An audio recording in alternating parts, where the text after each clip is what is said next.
do you expect to retrieve them when we don't have any Earthbound operatives left? Hello and welcome to another episode of A Brief History. Today's episode, Crash Bandicoot. Ready, set, go! September 9th, 1995. After a failed collaboration with Nintendo to create a CD-ROM add-on to the Super Nintendo Entertainment System, electronics company Sony decided to go out on their own and create an original gaming console. What resulted from this nasty breakup was the Sony PlayStation, a CD-based 32-bit powerhouse that went on to ship over 100 million units and launch one of the most successful line of gaming consoles ever created. Meanwhile, Nintendo was chatting up another electronics company called Philips and woke up the next morning with a strange itch in their pants. But such a massive legacy has to start somewhere, and for PlayStation it all began with a little game known simply as Crash Bandicoot. A pioneer of its genre, Crash Bandicoot was a 3D platformer developed by Naughty Dog Inc., distributed by Universal Interactive Studios, and released on August 31st, 1996. Crash featured pretty much everything gamers had come to expect from 2D platformers up to that point: running, jumping, stompable enemies, linear levels, boss battles, breakable boxes, power-ups, and collectible items that granted extra lives. However, the biggest difference was that in this game you did it all in 3D! Essentially, Crash Bandicoot took the concept of 2D platforming levels a la Super Mario Bros. And flipped the perspective to take place directly behind the main character, a perspective shift that was codenamed Sonic's ass! Perspective shift aside, Crash Bandicoot was pretty much a standard platformer, but what really made it stand out was its challenging design and memorable main character, Crash, a deranged anthropomorphic orange Bandicoot created by the evil Dr. Neo Cortex. After his creation, Crash formed a bond with another creation from Cortex, a female Bandicoot named Torna. Not being up to Cortex's standards, Crash was soon taken away from Torna, and Crash managed to escape from Cortex's fortress. After drifting around and winding up at Insanity Beach, it was now Crash's job, and therefore your job, to platform through level after level in an attempt to reunite with your beloved furry dream and stop Cortex's evil plans. Crash Bandicoot went on to sell well over 6.8 million units and received very positive scores from reviewers across the board. The majority of praise was given to the game's graphics and design, while the main point of criticism was the game's lack of innovation. But nevertheless, Crash Bandicoot was still a massive hit game that helped put PlayStation on the map, and Naughty Dog were not about to let this opportunity pass them by. They immediately began to work on a follow-up to Crash, and just over a year later, on October 31st, 1997, Crash Bandicoot 2 Cortex Strikes Back was released for the PlayStation 1. Crash 2 expanded and refined almost every aspect of its predecessor with smoother animation and improved save function, higher quality graphical and lighting effects, analog control compatibility, and more varied gameplay, all while maintaining the same feel and style of the original. This improved formula earned Crash 2 even higher review scores and essentially solidified Crash's spot as the PlayStation's unofficial mascot. That rhymed a little bit. Kinda. And the story was pretty much exactly the same for the next game in the series. Crash Bandicoot Warped, released for the PS1 exactly 1 year after Crash 2 on October 31st, 1998. Where this game didn't change near as many things as Cortex Strikes Back, it did include just enough new features to keep things fresh, including a Mega Man-style power-up system after killing bosses to earn new abilities, flying levels, racing levels, underwater levels, and jet ski levels. Not to mention animal riding levels in which you could play as Crash's sister Coco. And that's only scratching the surface. With multiple gems, crystals, relics, bonus stages, and time trials to work with, Crash Warped offered incredible replay value and once again earned even higher reviews than the games before it. So by 1999, Naughty Dog had successfully created one of the most popular series of platformers of the 1990s, and even created the first Crash spin-off game, Crash Team Racing, a PS1 kart racer heavily inspired by the Nintendo 64 title Diddy Kong Racing. And it was at this time in their career that Naughty Dog wanted to start developing games for Sony without having to go through Universal Interactive. But since Universal Interactive still owned the rights to the Crash series, the only way Naughty Dog could develop games for Sony in their own right was to stop making Crash Bandicoot games. Which was exactly what they did, moving on to launch multiple more hit game franchises like Jak and Daxter, Uncharted, and The Last of Us. But where did that leave our favorite marsupial Crash?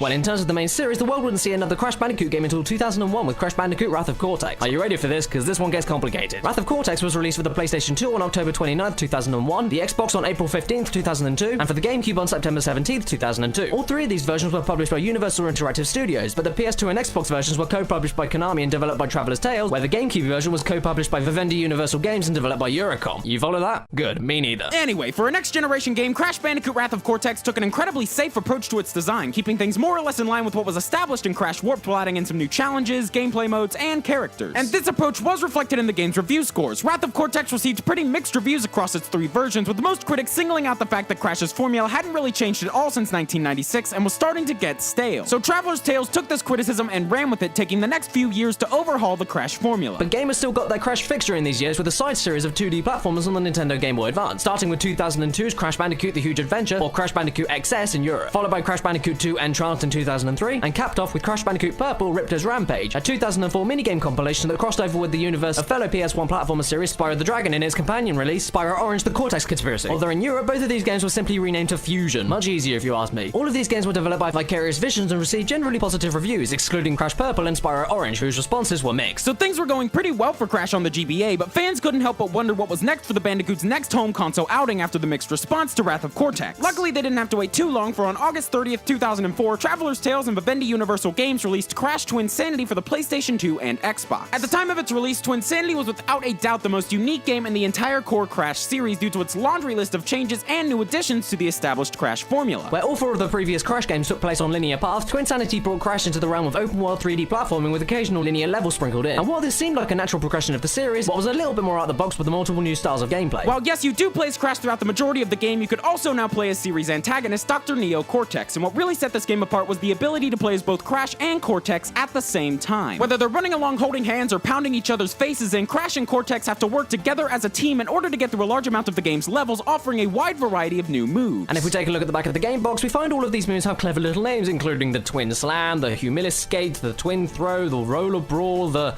Spank, and the...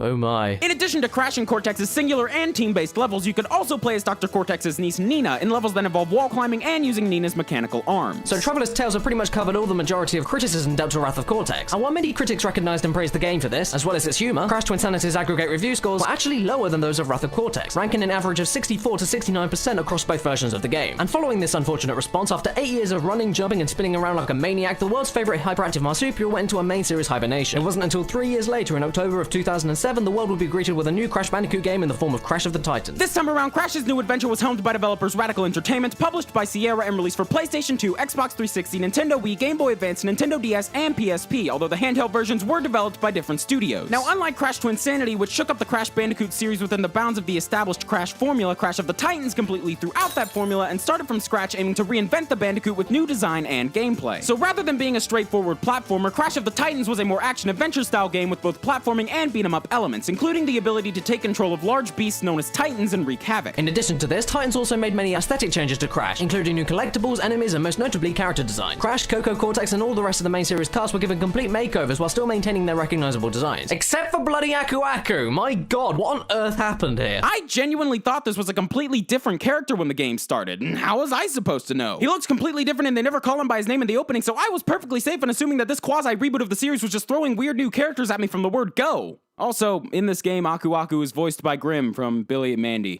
I will deal with them. I have been fighting evil for many centuries. Look at this ding-dong mess. Everything is all sticky. Man, I hope you don't expect me to clean up all this filth.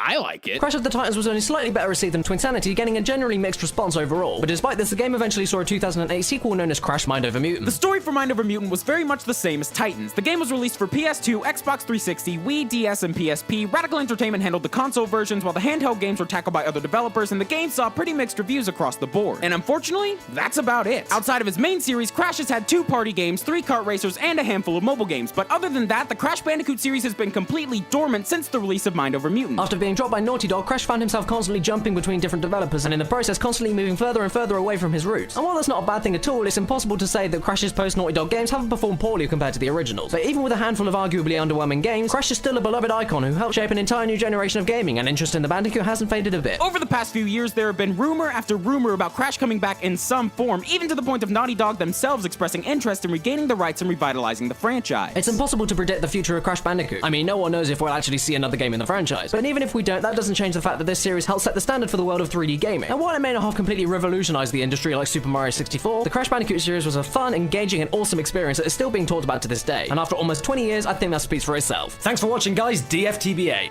Greetings and salutations, everybody, and thanks so much for watching this video, and special thanks to Ryder as well. Thank you so much for the opportunity to work with you, because this was so much fun to do. Fun fact, by the way, everybody, yes, what you just heard, my voice, that was slowed down. What resulted from this nasty breakup was the Sony PlayStation, a CD-based 32-bit powerhouse that went on to ship over 100 million units and launch one of the most successful line of gaming consoles ever created. What you want to make of that, I have no idea. But anyway, if you want to see more of my stuff and look at my hideous face and hear my horrendous voice, you can have a look at my Crash Team Racing video that I did. I was going to direct you guys to my Crash Bandicoot Trilogy retrospective, but the problem with that is that those videos are so old and so badly done and just so embarrassingly cringeworthy, I couldn't bring myself to. Search them up if you dare, but I'm not going to direct you to them. I'm going to direct you to one of my more recent videos, Crash Team Racing. I was going to say the rude word in the middle, but can't do it on this channel. I think it's a family-friendly channel, so I'm not going to swear. Thanks very much. Ryder, I hate you.